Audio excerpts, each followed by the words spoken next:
बाबा साहब डॉक्टर भीमराव अंबेडकर जी ने कहा था, शिक्षा शेरनी का वो दूध है जो जितना पिएगा उतना दहाड़ेगा।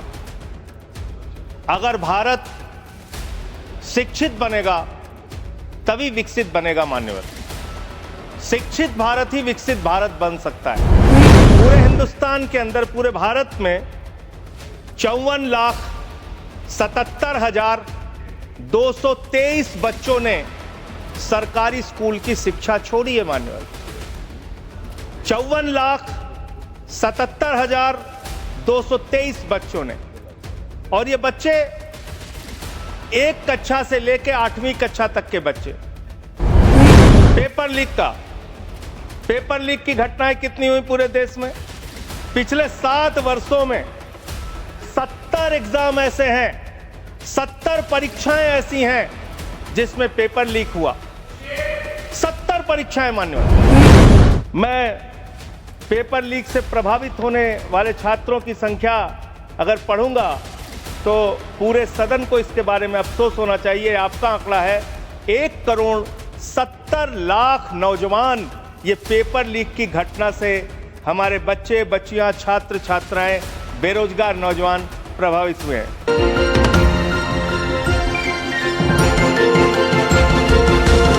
Shri Sanjay Singh, sir, you have 14 minutes.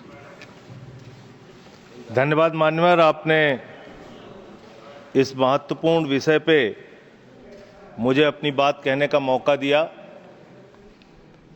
सदन में माननीय शिक्षा मंत्री जी भी हैं, और आज जब हम लोग शिक्षा के बारे में बात कर रहे हैं तो बाबा साहब डॉक्टर भीमराव अंबेडकर जी को याद करना बहुत आवश्यक है। बाबा साहब डॉक्टर भीमराव अंबेडकर जी ने कहा था, शिक्षा शेरनी का वो दूध है जो जितना पिएगा उतना दहाड़ेगा। अगर भारत शिक्षित बनेगा तभी विकसित बनेगा। मान्यवर, शिक्षित भारत ही विकसित भारत बन सकता है। लेकिन वास्तव में इस शिक्षित भारत की सच्चाई क्या है? हो सकता है कि सरकार ने अपनी ओर से बड़े बड़े दावे किए हों, बजट में बड़ी बड़ी घोषणाएं की हों, लेकिन जमीन पर उसकी सच्चाई क्या है, यह आपके माध्यम से सरकार को और देश को जानना जरूरी है।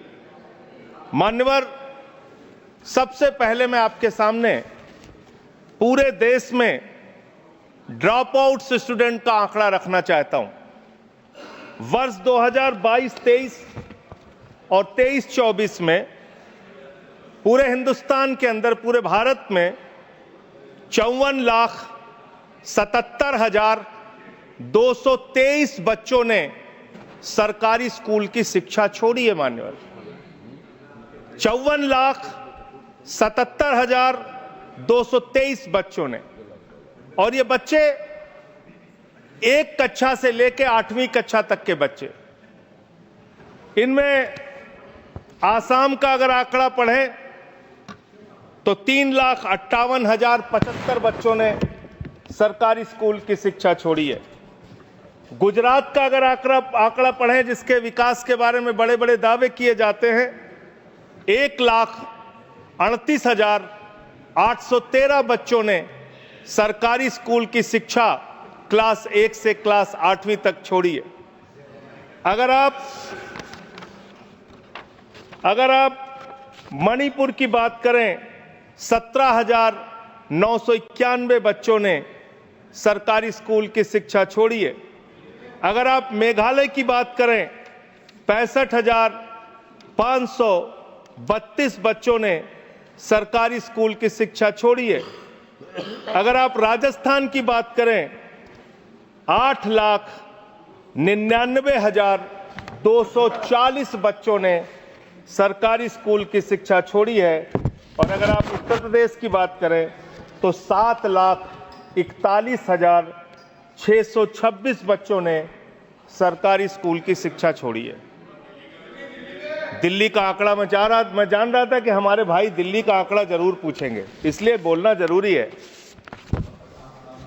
दिल्ली का आंकड़ा, दिल्ली में वर्ष 2022-23 और 23-24 का मिला के अगर आप आंकड़ा देखेंगे, इनका ही आंकड़ा है सरकार का, मैं चाहता हूं पढ़ भी लेंगे हमारे साथी, 7,000 बच्चों ने सरकारी स्कूल की शिक्षा छोड़ी है।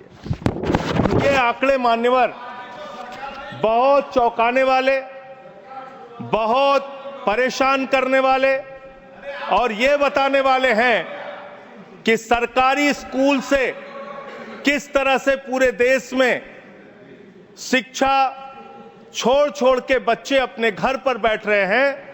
और इसमें भारतीय जनता पार्टी के शासित राज्यों के बारे में जो मैंने आंकड़ा पढ़ा है वो निश्चित रूप से चौंकाने वाला है।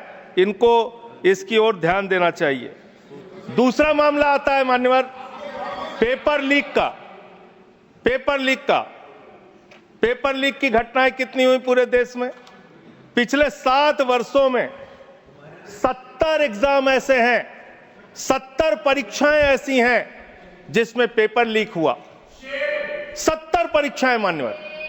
कितने परिश्रम से एक कांस्टेबल की परीक्षा के लिए एक बेरोजगार नौजवान अपनी तैयारी करता है, कितने परिश्रम से एक क्लर्क की नौकरी के लिए, एक पीसीएस आईएएस की नौकरी के लिए, कितने परिश्रम से अपने घर की जमीन बेच के एक नौजवान परीक्षा की तैयारी करता है, लेकिन पेपर लीक हो जाता है। कहीं मेडिकल में दाखिला लेना हो, उसके एग्जाम में, नीट की परीक्षा में पेपर लीक, कहीं नौकरी के लिए कोई परीक्षा दे रहे हैं, क्लर्क की, कांस्टेबल की, उसके पीछे पेपर लीक। ये पेपर लीक की घटनाओं के लिए कोई राष्ट्रीय नीति, कोई राष्ट्रीय कानून बनाने की आवश्यकता है जिससे पेपर लीक की घटना रोकी जा सके। मैं पेपर लीक से प्रभावित होने वाले छात्रों की संख्या अगर पढ़ूंगा तो पूरे सदन को इसके बारे में अफसोस होना चाहिए। आपका आंकड़ा है 1,70,00,000 नौजवान ये पेपर लीक की घटना से, हमारे बच्चे बच्चियां, छात्र छात्राएं, बेरोजगार नौजवान प्रभावित हुए हैं। और इसमें क्या घोटाला हुआ है? आप जिसको परीक्षा कराने का ठेका देते हैं, उत्तर प्रदेश में 69,000 कांस्टेबल की भर्ती के लिए आपने ठेका दिया ईडू टेस्ट नाम की एक कंपनी को। विनीत आर्या नाम के व्यक्ति की एक कंपनी है जिसका भारतीय जनता पार्टी के नेताओं से गहरा रिश्ता है। और इसमें यह पाया गया कि 69,000 कांस्टेबल की भर्ती में इस कंपनी ने पेपर लीक कराया, घोटाला किया, गड़बड़ी किया, इसको ब्लैकलिस्ट किया गया। जांच एजेंसियों के सामने यह आदमी प्रस्तुत नहीं हुआ और इसके बाद इसी कंपनी को बिहार में भी एग्जाम कराने का ठेका दे दिया गया। ये आपका प्यार है, आपको छात्रों के, नौजवानों के भविष्य से कोई लेना देना नहीं है। आपको सिर्फ और सिर्फ अपने दोस्तों को, अपने मित्रों को फायदा पहुंचाने का काम करना है। तीसरा जो आंकड़ा है वो आंकड़ा है आपके अलग अलग योजनाओं में जो आपने खेल किया है, और ये खेल समझना बहुत जरूरी है। आपने एक स्कीम शुरू किया, एससी, एसटी, ओबीसी के बच्चों को छात्रवृत्ति की स्कीम, उनको स्कॉलरशिप देने की स्कीम। इसका नाम रखा प्रधानमंत्री उच्चतर शिक्षा प्रोत्साहन स्कीम। इतना लंबा भारी भरकम नाम पढ़ के आदमी का सीना चौड़ा हो जाता है, जैसे प्रधानमंत्री जी एससी, एसटी, ओबीसी के लिए कोई बहुत क्रांतिकारी कदम लेके आए। इस योजना में क्या किया आपने? और इसमें हाई स्कूल से लेकर पोस्ट ग्रेजुएट, इंजीनियरिंग और पीएचडी के जो छात्र हैं एसटी, एससी, ओबीसी के, उनको अब स्कॉलरशिप देने की बात करते हैं। इसमें आपने 2023-24 में 98 करोड़ रुपए खर्च किया। 2024-25 में इस स्कीम को बढ़ा के आपने 1558 करोड़ रुपए बजट में निर्धारित किया। बड़ी खुशी की बात है। 98 करोड़ खर्चा हुआ 23-24 में और 1558 करोड़ आपने बजट बढ़ा के कर दिया, निर्धारित कर दिया 24-25 में। फिर आप रिवाइज्ड बजट लेके आते हैं, संशोधित बजट लेके आते हैं। ये 1558 करोड़ की स्कीम घटा के आपने इसको 1000 करोड़ कर दिया।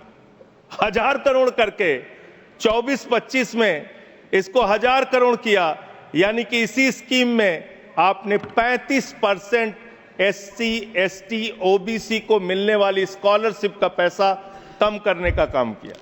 दूसरी स्कीम आपकी है PM rising India, PM Shri scheme. इसका भी बड़ा ढोल पीटते रहे आप। PM श्री स्कीम में 23-24 में 1215 करोड़ रुपए आपने खर्च किया। 24-25 में इस स्कीम में आपने 6050 करोड़ रुपए निर्धारित कर दिया, और जब आपने इसको बढ़ाया तो यह प्रस्तुत किया कि हमने इस स्कीम में, प्रधानमंत्री श्री स्कीम में, हम देश के स्कूलों का कायाकल्प करेंगे, शानदार स्कूल बनाएंगे, और इसका बजट देखिए हमने बढ़ा के 6050 करोड़ कर दिया।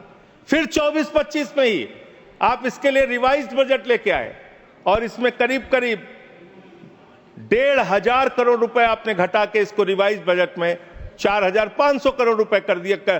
करीब करीब 25% बजट आपने PM श्री स्कीम का कटौती कर दिया।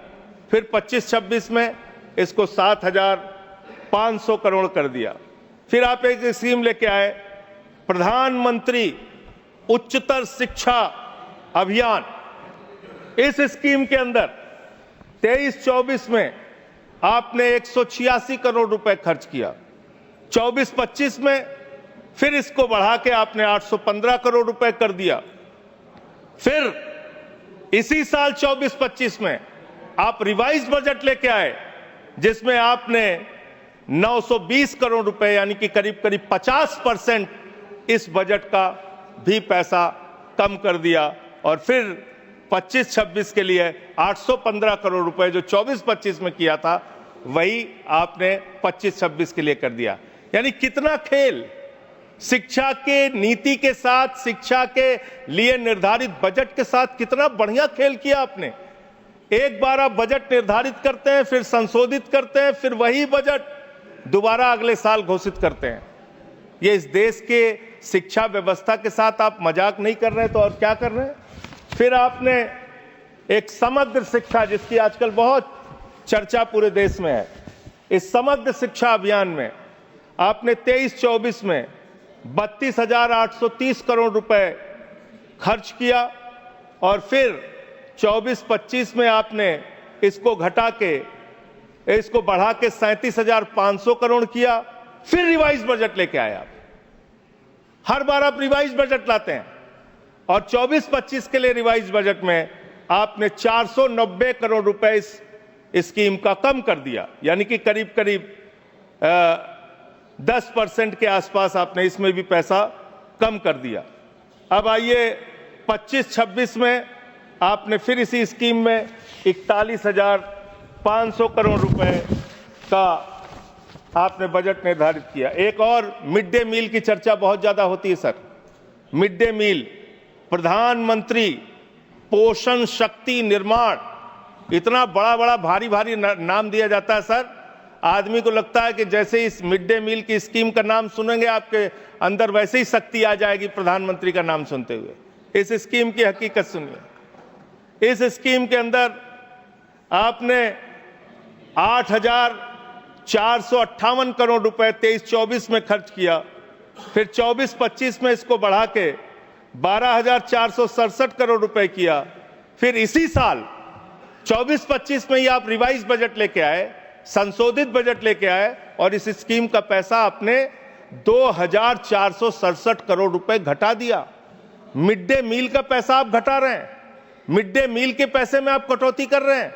आपकी सरकार को शर्म आनी चाहिए। बच्चों के मिड डे मील का पैसा भी आप लोग पूरा नहीं देते, और करीब करीब 19% पैसा आपने मिड डे मील का कम कर दिया। मेरा आपसे यह कहना है मान्यवर कि आज जिस तरीके से आप इस देश की शिक्षा व्यवस्था के साथ खिलवाड़ कर रहे हैं, इतिहास के साथ भी छेड़छाड़ आप कर रहे हैं। आजकल बड़ी चर्चा औरंगजेब की पूरे देश में चल रही है। मैं चाहता हूं कि जितने भी मुगल क्रूर शासक हैं उनके बारे में इस देश के अंदर पढ़ाया जाए, लेकिन इसके साथ साथ अंग्रेजों ने 200 साल तक हिंदुस्तान को गुलाम बना के रखा। जो लोग जलियांवाला बाग कांड के लिए जिम्मेदार हैं, जो क्रूर अंग्रेज शासक शहीद आजम भगत सिंह को फांसी पर चढ़ाने के लिए शहीद सुखदेव, शहीद राजगुरु, शहीद अशफाकुल्लाह, शहीद राजेंद्र लाहिड़ी, शहीद रामप्रसाद बिस्मिल, शहीद खुदीराम बोस को फांसी पर चढ़ाने के लिए जिम्मेदार हैं, उन अंग्रेजों के क्रूरता के बारे में भी, उनके शासनकाल के बारे में भी इतिहास के अंदर आप पढ़ाइए। लेकिन जब आप उसको पढ़ाएंगे तो आपको बताना पड़ेगा कि कौन सी वो संस्था थी जिसने तिरंगे झंडे का विरोध किया, कौन सी वो संस्था थी जिन्होंने अंग्रेजों की दलाली और गुलामी करने का काम किया, कौन सी वो संस्था थी जिसके नेता ने अंग्रेज गवर्नर को चिट्ठी लिखा था 1942 के आंदोलन में कि इस आंदोलन को कुचल देना चाहिए। पढ़ाना चाहिए इतिहास, इस देश के नौजवानों को यह इतिहास पढ़ाना चाहिए कि कौन से वो नेता थे जिन लोगों ने क्रांतिकारियों का विरोध करके और उस जमाने में मुस्लिम लीग के साथ 3 राज्यों में सरकार बनाने का अपराध किया था। ये सारा का सारा इतिहास हिंदुस्तान के लोगों को पता होना चाहिए, जिससे हम मुगलों की क्रूरता के बारे में भी जान सकें और अंग्रेजों के शासन काल में अंग्रेजों का साथ देने वाले संगठन की सच्चाई भी इस देश के लोगों को पता चलनी चाहिए। बहुत बहुत धन्यवाद मान्यवर, आपने मुझे बोलने का अवसर दिया।